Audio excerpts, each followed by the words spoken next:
منبر پر جلوہ فرما علماء اکرام شورا اعظام سامعین بزم خواتین اسلام السلام علیکم ورحمۃ اللہ وبرکاتہ۔ الحمدللہ رب العالمین والعاقبۃ للمتقین والصلاة والسلام علی سید المرسلین وعلی آلہ واصحابہ اجمعین،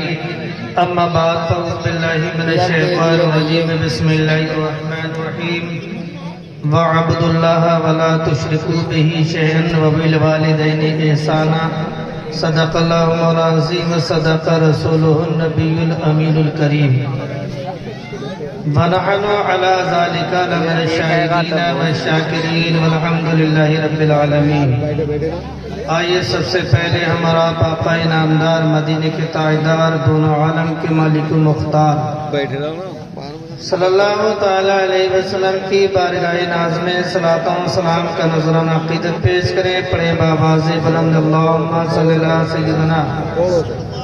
شفیعنا مولانا محمد وآلہ وسلم علیہ الصلوۃ والسلام علیک یا رسول اللہ یا نبی اللہ یا حبیب اللہ صلی اللہ علیہ وسلم۔ بیٹھ جا حضرات،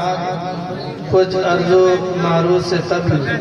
نعت نبی صلی اللہ علیہ وسلم کے چند اشعار پیش خدمت سماعت فرمائیں۔ یا رسول خدا آسرا دیجئے، یا رسول خدا آسرا دیجئے، ورنہ عاشقوں کے موتی بکھر جائیں گے۔ یا رسول خدا آسرا دیجئے، ورنہ عاشقوں کے موتی بکھر جائیں گے۔ درد فرقت سے ہم اتنے مجبور ہیں، درد فرقت سے ہم اتنے مجبور ہیں، اب عنایت نہ ہوگی تو مر جائیں گے۔ درد فرقت سے ہم اتنے مجبور ہیں، اب عنایت نہ ہوگی تو مر جائیں گے۔ یا رسول خدا آسرا دیجئے، اور کانڈ کر گئے تو یہ زمانے کی غم یہ ہزاروں ستم، بیٹھا جاتا ہے دل ٹوٹا جاتا ہے دم۔ چل کے بولو سبحان اللہ۔ یہ زمانے کی غم یہ ہزاروں ستم، بیٹھا جاتا ہے دل ٹوٹا جاتا ہے دم۔ ہم پہ رحمت نہ ہوگی تو سرکار ہم پہ رحمت نہ ہوگی تو سرکار ہم کس کو آواز دیں گے، ادھر جائیں گے۔ ہم پہ رحمت نہ ہوگی تو سرکار ہم کس کو آواز دیں گے۔ نعرہ رسالت، مسلک اعلیٰ حضرت، سیرت مصطفیٰ کانفرنس، احسانات مصطفیٰ، مولانا تشریف رضا صاحب قبلہ، اراکین کمیٹی، مسلمانان پہلات پر بریلی شریف، عشق محبت سبحان اللہ۔ بہت اچھے حضرت، بابا۔ اور آخری شعر سماعت فرمائیں۔ ماشاء اللہ۔ اوج پر عاشقوں کا نصیب آئے گا، نور لے کر خیال حبیب آئے گا۔ اوج پر عاشقوں کا نصیب آئے گا، اوج پر عاشقوں کا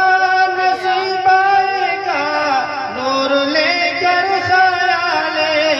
حبیب آئے گا۔ اور دیکھنا جب مدینہ قریب آئے گا، دیکھنا جب مدینہ قریب آئے گا، راستے میں ستارے بکھر جائیں۔ دیکھنا سبحان اللہ، مدینہ قریب آئے راستے میں ستارے بکھر جائیں گے یا رسول خدا آسرا دیجئے ورنہ عاشقوں کے موتی بکھر جائیں گے اور غم اٹھاتے رہو مسکراتے رہو نعت پڑھتے رہو گنگناتے رہو غم اٹھاتے رہو مسکراتے رہو غم اٹھاتے رہو مسکراتے رہو نعت پڑھتے رہو گنگناتے رہو آفتیں ان کے صدقے مٹل جائیں گے درد غم آئیں گے اور گزر جائیں گے آفتیں ان کے صدقے مٹل جائیں گے درد غم آئیں گے اور گزر جائیں گے درود پاک پڑھیں اللہ رب محمد صلی اللہ علیہ وسلم سیدنا شفیعنا محمد صلی اللہ علیہ وسلم یا نبی اللہ یا حبیب اللہ قسم خدا کی وہ منظر عجیب ہوتا ہے قسم خدا کی وہ منظر عجیب ہوتا ہے نظر سے جب کہ مدینہ قریب ہوتا ہے نظر سے جب کہ مدینہ قریب ہوتا ہے حیات روضہ اقدس کی ان کے کیا کہنا جو دیکھ آتا ہے وہ خوش نصیب ہوتا ہے ماشاءاللہ آپ کا اسٹیج بڑا خوش نصیب ہے حضرت علامہ مولانا سرتاج صاحب حضرت علامہ مولانا اکبر علی صاحب یہ حضرات دیکھ کر آئے ہیں سرکار دو عالم صلی اللہ علیہ وسلم کے روضہ انور اور سامنے ہمارے ہمیں زلف آصف بھائی کے والد محترم سامنے بیٹھے ہوئے یہ بھی ابھی جلدی عمرہ کر کے آئے ہیں اللہ تعالیٰ کی بارگاہ میں دعا ہے پروردگار عالم ان حضرات کے صدقے ہم سب کو عمرہ کی سعادتیں نصیب عطا فرمائے حج بیت اللہ عطا فرمائے یہ جو لوگ کھڑے ہیں تھوڑی دیر کے لیے میں حاضر ہوا ہوں اور کچھ نصیحتیں آج کے نوجوانوں کے لیے کرنا چاہتا ہوں اور جلسے محض اس لیے ہوتے ہیں تاکہ کچھ نصیحتیں ان سے کی جائے نصیحتیں حاصل کی جائیں اللہ تبارک و تعالی قرآن مجید فرقان حمید میں ارشاد فرماتا ہے وَعَبُدُ اللَّهِ اور اللہ کی عبادت کرو وَلَا تُشْرِكُوا بِهِ شَيْئًا اور کسی کو اس کا شریک مت ٹھہراؤ وَبِالْوَالِدَيْنِ احسانا اور والدین کے ساتھ احسان کرو والدین کے ساتھ احسان کرنے کے لیے اللہ رب العزت نے ارشاد فرمایا ہے اللہ کے حبیب صلی اللہ علیہ وسلم ارشاد فرماتے ہیں ایک صاحب رسول نے عرض کیا یا رسول اللہ صلی اللہ علیہ وسلم کہ سب سے زیادہ حسن سلوک کا حقدار کون ہے نبی کریم صلی اللہ علیہ وسلم ارشاد فرماتے ہیں کہ سب سے زیادہ حسن سلوک کی تیری ماں حقدار ہے صحابی رسول عرض کرتے ہیں یا رسول اللہ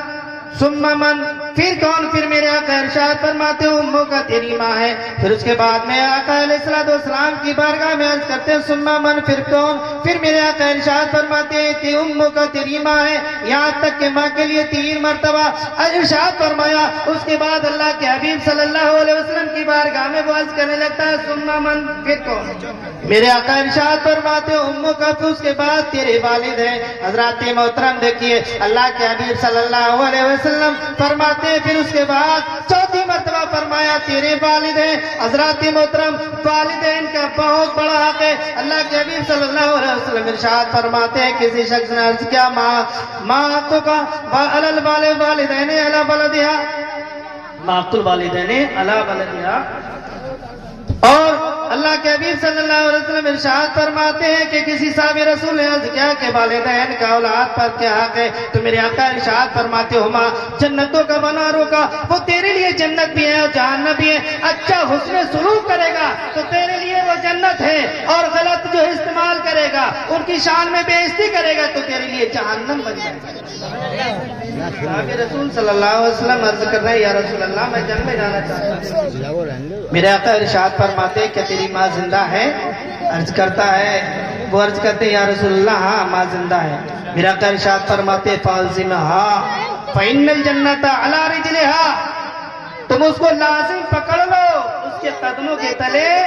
جنت ہے ماں کے قدموں کے تلے جنت ہے۔ گویا اللہ کے حبیب صلی اللہ علیہ وسلم نے ارشاد فرمایا ماں کے قدموں کے تلے جنت ہے۔ میرے آقا نے ارشاد فرمایا، میرے آقا نے یہ ارشاد نہیں فرمایا اگر تمہاری ماں نماز پڑھتی ہے تب اس کے قدموں کے تلے جنت ہے۔ میرے آقا نے یہ ارشاد نہیں فرمایا اگر تمہاری ماں زکات دیتی ہے تب اس کے قدموں کے تلے جنت ہے۔ میرے آقا نے یہ ارشاد نہیں فرمایا اگر تمہاری ماں نے حج بیت اللہ کیا ہے تب اس کے قدموں کے تلے جنت ہے۔ میرے آقا نے یہ ارشاد نہیں فرمایا اگر روزہ رکھتی ہے تب اس کے قدموں کے تلے جنت ہے۔ بلا تفصیل مطلقاً میرے آقا نے ارشاد فرمایا اس کے قدموں کے تلے جنت ہے۔ اگرچہ تمہاری ماں نماز نہیں پڑھتی ہے، روزہ نہ رکھتی ہے، اگرچہ گنہگار صحیح، لیکن تمہاری جنت اس کے قدموں کے نیچے۔ جوانوں، نوجوانوں، اپنے والدین کی خدمت کیا کرو، کیا اچھا پیغام، بزرگوں سے نصیحتیں حاصل کرو۔ وہ بزرگان دین کیسی کیسی خدمتیں کیا کرتے تھے۔ اللہ کے حبیب صلی اللہ علیہ وسلم ارشاد فرماتے ہیں کہ ماں کے قدموں کے تلے جنت ہے، تو اس جنت کو ہمیں چاہیے اس جنت کے مزے لوٹیں۔ حضرات آج کے جو ہے، لیکن آج کے دور کے بارے کی بتانے سے قبل پہلے کے بتا رہا ہوں ان بزرگان دین کو، اولیاء اکرام کو جو مراتب حاصل ہوئے ہیں، جو مراتب ملے ہیں، وہ فرماتے ہیں سب ہماری ماؤں کے صدقے میں ملے۔ حضرت بایزید بستامی رحمت اللہ علیہ فرماتے ہیں کہ اللہ رب العزت نے جتنے مجھے مرتبے عطا فرمائے میری ماں کی دعاؤں کا صدقہ ہے، میری ماں کی دعاؤں کی عطا ہے کہ اللہ رب العزت نے مجھے ولی کامل بنا دیا ہے۔ حضرات محترم وہ بتاتے ہیں، فرماتے ہیں کہ ایک مرتبہ میری والدہ محترمہ نے رات کے سناٹے میں رات کی ٹھنڈی راتوں میں پانی طلب فرمایا۔ میری ماں نے پانی مانگا، بیٹا پانی لاؤ۔ یہ زمانہ نہیں تھا کہ گھر میں نل گڑے ہوئے ہیں، ٹنکیاں لگی ہوئی ہیں، سب کو سمرسیبل ہے۔ وہ زمانہ تھا وہاں پر ندیوں سے پانی آیا کرتا تھا۔ حضرت بایزید بستامی رحمت اللہ علیہ فرماتے ہیں گھر میں پانی نہیں تھا، میں نے اپنے گھڑے کو کاندھے پر رکھا اور کاندھے پر رکھنے کے بعد میں جنگل میں پہنچ گیا، ندی پر پہنچا، پانی بھرا اور پانی بھرنے کے بعد میں واپس آیا۔ آنے کے بعد میں نے کیا دیکھا، میری ماں سو چکی ہے، ماں سو چکی ہے۔ اب میں حیران ہوں، سوچ رہا ہوں اگر ماں کو اٹھاتا ہوں ماں کی نیند میں خلل واقع ہو جاتا ہے، اگر نہیں جگاتا ہو تو اس کے بعد میں جو ہے ماں جو ہے پیاسی ہے۔ لیکن یہ سوچنے کے بعد میں دل کے اندر فیصلہ کیا کہ اے بایزید سن، تو بستر پر مت لیٹ بلکہ اپنی ماں کے سرانے کھڑا رہے، اور اس کے بعد میں نہ جانے تیری ماں کب پانی مانگے گی، اس کے بعد میں تیری ماں پیاسی سو جائے گی اور یہ پانی سر سے باہر، لحاف سے باہر سر نکالے گی۔ سردی کے عالم میں اگر ماں لحاف سے اپنے چہرے کو نکالے گی سردی لگ جائے گی۔ اپنے ہاتھ اٹھانے کے ضعیفہ ماں ہے، اس قابل نہیں ہے کہ خود پانی اٹھا سکے۔ ماں کے لیے ساری رات گلاس کو پانی ہتھیلی پر رکھ کر، اسی گلاس کو ہتھیلی پر رکھ کر ساری رات کھڑے رہے۔ بایزید بستامی رحمت اللہ علیہ جب ساری رات کھڑے رہے، اس کے بعد میں صبح کے وقت ماں کی آنکھ کھلتی ہے، ماں جواب دیتی ہے، ماں آواز دیتی ہے، میرے لال، میرے لگتے جگر کیوں کھڑے ہو، کیا وجہ ہے، کس وجہ سے کھڑے ہو؟ ماں کی آواز سننے کے بعد میں ارشاد عرض کرتے ہیں حضور، اے اماں حضور سنو، آپ نے سرے شام مجھ سے پانی طلب کیا تھا، میں پانی لینے گیا تھا، اتنی دیر کی میں کافی مجھے دیر ہو گئی، میں واپس آیا، آنے کے بعد میں دیکھا کہ آپ خواب غفلت ہو چکی ہیں، خواب میں سو گئی۔ میں نے مناسب نہیں سمجھا کہ امی جان کو جگاؤں، لہذا سوچا کہ امی جان کے برابر میں کھڑا رہوں، میری ماں کب پانی مانگے، کب پیاس لگے، اور اس کے بعد میں ایسا نہ ہو پانی نہ ملے پیاسی سو جائے، لہذا کھڑا رہا۔ ماں جواب دیتی ہے